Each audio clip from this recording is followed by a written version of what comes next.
PM Kusum farmer association ఆధ్వర్యంలో solar farmer summit 2 రోజుల పాటు హైదరాబాద్లో జరిగింది.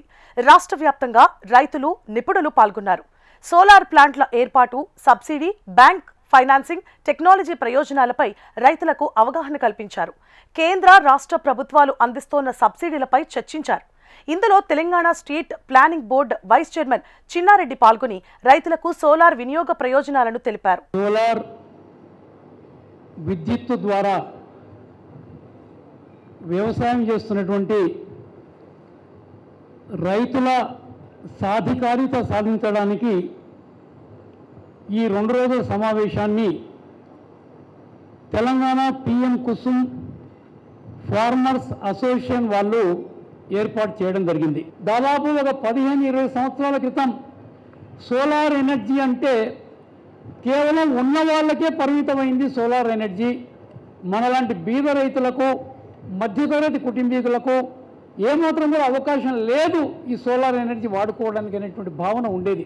ఎందుకంటే ఆనాడు ఇన్స్టాలేషన్ ఛార్జెస్, సోలార్ ప్యానెల్స్ కానీ చాలా ఖరీదు, ఎక్కువ ధరగా ఉండేటువంటివన్నీ మాట కూడా మీతో మనం చేస్తున్నాను. మీరు చూసి ఉండొచ్చు, సెల్ ఫోన్ కొత్తగా వచ్చినప్పుడు ఎంత ధర ఉండేది. సెల్ ఫోన్ పెట్టుకొని తిరుగుతూ ఉన్నారంటే మనం ఇట్లా ఆశ్చర్యంగా చూస్తూ ఉంటుంది ఆ కాలంలో. కానీ ఈరోజు 2, 3, 4 సెల్ ఫోన్లు, ప్రతి బ్రాండ్ సెల్ ఫోన్ ఓ జేబులోటి పెట్టుకొని తిరిగే వాళ్ళను ఇప్పుడు మనం చూస్తూ ఉన్నాం. ధర తగ్గింది కాబట్టి. అదే మాదిరి సోలార్ ప్యానెల్స్ కూడా ఒకనాడు జర్మనీ కానీ, దాని తర్వాత ఆస్ట్రియా కానీ, దాని తర్వాత స్విట్జర్లాండ్ కానీ, ఇలాంటి దేశాలు ఎక్కువగా ఈ ప్యానెల్స్ని తయారు చేస్తే వాటిని ఇంపోర్ట్ చేసుకోవడానికి చాలా ఖరీదైనటువంటి ప్రక్రియ అనేటువంటి మాట కూడా నేను మనం చేస్తూ, దాని తర్వాత మనం ప్రొడ్యూస్ చేసినా కూడా కొనడానికి మన డిస్కామ్లు కానీ, మన ఎలక్ట్రిసిటీ డిపార్ట్మెంట్ కానీ ఆ రోజు రెడీగా లేకుండే అనేటువంటి మాట కూడా నేను మీతో మనం చేస్తున్నాను. ఈరోజు ఎలక్ట్రిసిటీ ఎక్కువ ప్రొడ్యూస్ చేసి తక్కువ కన్జంప్షన్ చేస్తున్నటువంటి దేశాలు చాలా ఉన్నాయి. ఇవాళ ఎలక్ట్రిసిటీ ఎంత ఎక్కువగా మీరు వాడితే ఆ దేశం యొక్క అభివృద్ధి రేటు అంత ఎక్కువగా చూయించుకునే ప్రయత్నం దేశాలు చూస్తూ ఉన్నాయి. మన దేశంలో ఎలక్ట్రిసిటీ ఇంకా అండర్ సప్లైయే ఉంది. అంటే ఒక రాష్ట్రంలో తక్కువ ఉంది, ఒక రాష్ట్రంలో ఎక్కువ ఉంది, మన పక్క రాష్ట్రంలో ఎందుకంటే ఎలక్ట్రిసిటీని ఇవాళ హైడల్ కానీ, థర్మల్ కానీ ఎవరు ప్రొడ్యూస్ చేసినా మనం స్టోర్ చేయలేం. దాన్ని వాడుకోవాల్సిందే. ఆ సీజన్లో ప్రొడ్యూస్ చేసింది ఆ సీజన్లో వాడుకోవాల్సిందే.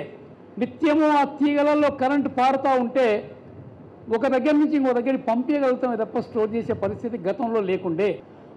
ఒకనాడు మొత్తం ఆంధ్రప్రదేశే 5,000 మెగావాట్ల ఎలక్ట్రిసిటీ వాడుకునే పరిస్థితి ఆ రోజు ఉండేది. మేము మొట్టమొదటిగా పాలిటిక్స్లో వచ్చినప్పుడు ఓ 40 సంవత్సరాల క్రితం. అటువంటిది ఇవాళ చాలా వినియోగం పెరిగింది. కాబట్టి ఎలక్ట్రిసిటీ లేకపోతే జీవన వ్యవస్థ జరగదు అనేటువంటి స్థాయికి మనం రావడం జరిగింది అనేటువంటి మాట కూడా నేను మనం చేస్తాం. అందుకనే ఇవాళ సోలార్ ఎనర్జీ ఒక natural energy, non conventional energy అనేటువంటి మాట మనం చెప్పుకుంటాం. అలాంటి ఎనర్జీని, ఎందుకంటే మనతోన బ్రైట్ సన్ ఎప్పటికీ ఉంటుంది. అలాంటి మన ప్రాంతంలో, మన ఈ దక్షిణ భారతదేశంలో ఎంత ఎక్కువగా మనం ఈ సోలార్ ఎనర్జీని ప్రొడ్యూస్ చేయడానికి అవకాశం ఉంది. ఇలా ఉత్తర భారతదేశంలో జీవనదులు ఉన్నాయి కాబట్టి వాళ్ళు ఎలక్ట్రిసిటీ ప్రొడ్యూస్ చేసి వాళ్ళ ద్వారా మనం కొని తెచ్చుకుంటున్నాం. రేపు కొన్ని రోజులు పోతే దక్షిణ భారతదేశంలో సోలార్ ఎనర్జీ మనం ప్రొడ్యూస్ చేసి ఉత్తర భారతదేశానికి సప్లై చేసే పరిస్థితి మనకు వస్తుందనేటువంటి మాట కూడా నేను సవినయంగా మనం చేస్తూ ఉన్నాను.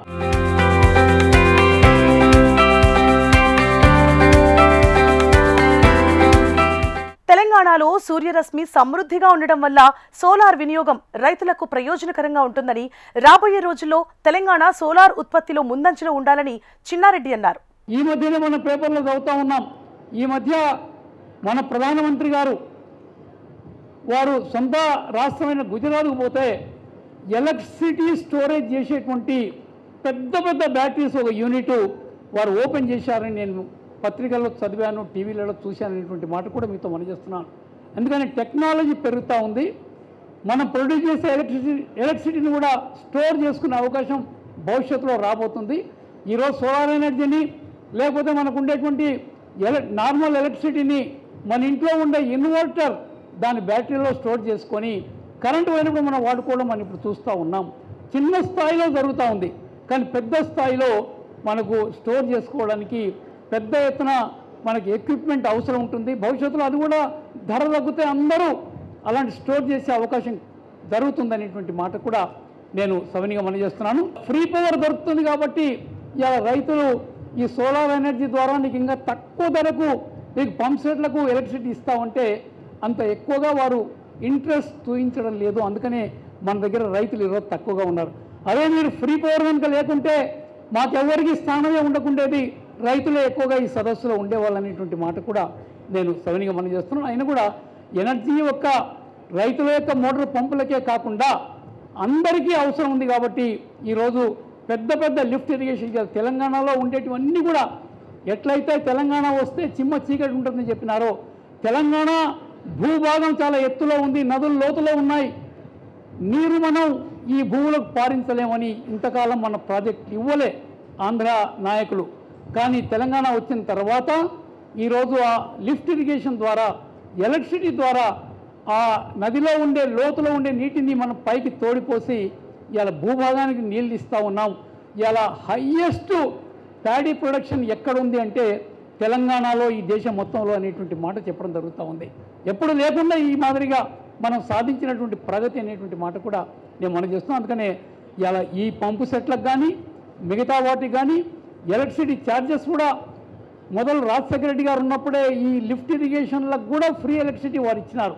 కానీ ఈ మధ్యలో ఎలక్ట్రిసిటీ డిపార్ట్మెంట్ కొంత డబ్బులు వసూలు చేస్తూ ఉంది అనేటువంటి మాట కూడా వింటూ ఉన్నాము. ఇంకా వేరు వాళ్ళు తారీఫులు పెట్టి వాళ్ళు మన బిల్లు వచ్చిన దానికన్నా 200-300 వసూలు చేస్తున్నారని నేను విన్నాను.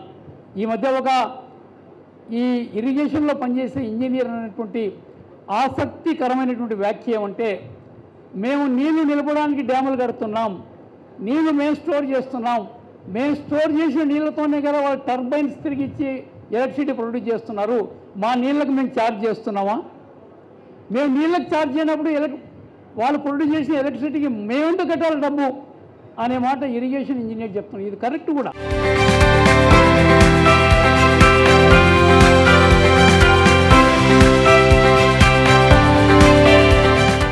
తెలంగాణ కుసుమ్ ఫార్మర్స్ అసోసియేషన్ ద్వారా ఈ ఎంపవర్మెంట్ సమ్మిట్ చేయడం జరిగింది. దీంట్లో రకరకాల రిక్వైర్మెంట్స్ ప్యానెల్స్ నుంచి, వెండర్స్ నుంచి, ట్రాన్స్ఫార్మర్స్, అలాగే స్ట్రక్చర్, అలాగే మిగతా టెక్నికల్ ఇష్యూస్ అన్నీ డిస్కస్ చేయడం జరిగింది. ఈ స్కీమ్ కింద తెలంగాణలో 883 ఫార్మర్స్ 1250 మెగావాట్స్కి పర్చేజ్ అగ్రిమెంట్ చేయడం జరిగింది. దీంట్లో చాలా ఇష్యూస్ ఉన్నాయి కాబట్టి రైతులకి డే 1 నుంచి మనం ప్లాంట్ కమెంట్ చేసే వరకు రావాల్సిన అంటే రాబోయే ఇష్యూస్ ఏమున్నాయి, ప్రాబ్లమ్స్ ఏమున్నాయని అవన్నీ టెక్నికల్ సెషన్ ద్వారా నిన్న మరియు ఈరోజు డీటెయిల్గా డిస్కస్ చేయబోతున్నాము.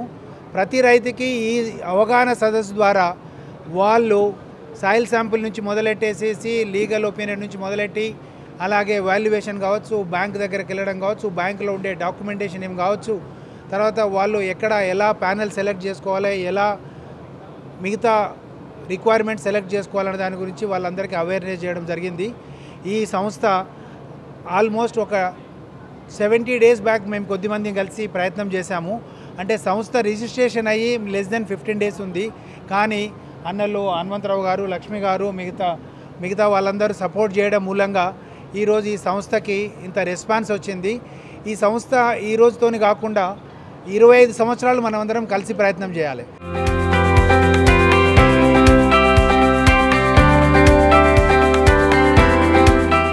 వ్యవసాయ రంగంలో మార్పు అంటే ముఖ్యంగా ఇవి ఆబ్సెంటీ ల్యాండ్ లార్డ్స్ కానీ, లేదంటే వ్యవసాయానికి వినియోగం లేని భూములే కానీ పెడుతున్నాం కాబట్టి వ్యవసాయంకి పెద్దగా ఎఫెక్ట్ కాదు.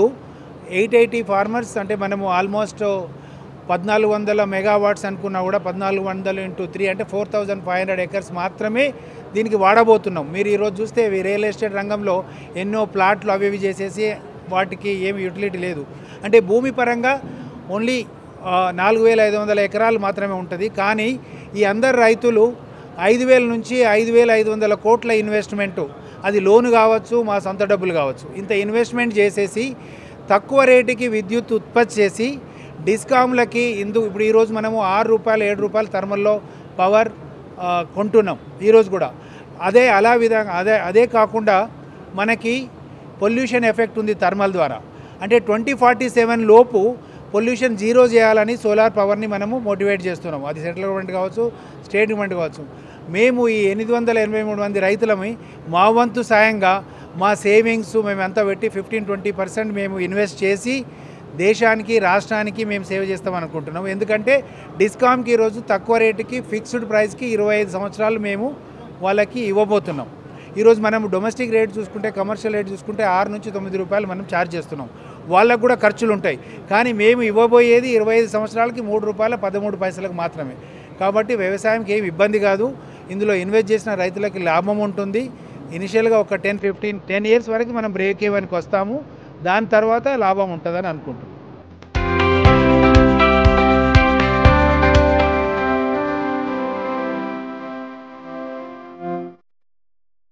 గవర్నమెంట్ ఆఫ్ ఇండియా లాంచ్ చేసినప్పుడు మిగతా రాష్ట్రాలలో రాజస్థాన్లో కావచ్చు, మధ్యప్రదేశ్లో కావచ్చు, గుజరాత్లో కావచ్చు వాళ్ళు చాలా ముందుగా స్టార్ట్ చేసిండ్రు. ప్రీవియస్ గవర్నమెంట్ దీన్ని నెగ్లెక్ట్ చేసిండ్రు. ఈ స్కీమ్ ఇక్కడ లాంచ్ చేయలేదు. ఈ స్కీమ్ లాంచ్ చేయడానికి కాంగ్రెస్ గవర్నమెంట్ ముందుకు వచ్చి లాంచ్ చేసిండ్రు. లాంచ్ చేసిన తర్వాత జనవరి 25లో లాంచ్ చేశారు. అప్పటి నుంచి రైతులు కూడా అన్యూన్య స్పందన వచ్చింది. వేలాది మంది రైతులు వచ్చినారు. ఇప్పుడు 883 ఫార్మర్స్ ఉన్నారు. కాబట్టి వీళ్ళందరినీ ఒక తాటి మీద నడపడానికి అన్న డైరెక్షన్లో మేమందరం అన్న వెనకాల ఉండి ముందుకెళ్దామని కోరుతున్నాం.